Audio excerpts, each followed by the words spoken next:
Si Bongbong Marcos bangag noon, ngayong presidente na bangag natin ang presidente.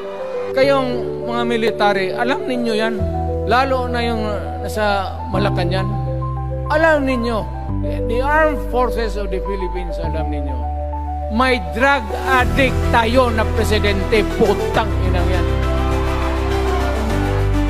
Nung ako'y mayor, pinakitaan ako ng evidence ng PDEA. Doon sa listahan, nandoon yung pangalan mo. Ayaw kong sabihin yan kasi magkaibigan tayo. Kung hindi magkaibigan, magkakilala.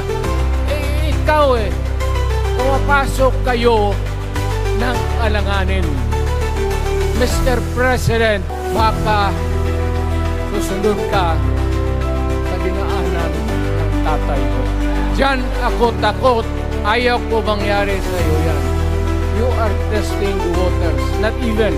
You are, pushing to the limits ng pasensya ng Pilipinas. Wag na wag.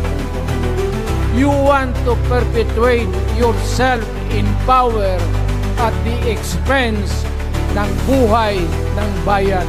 Huwag ninyong kalimutan, Mr. President, ang delikadesa.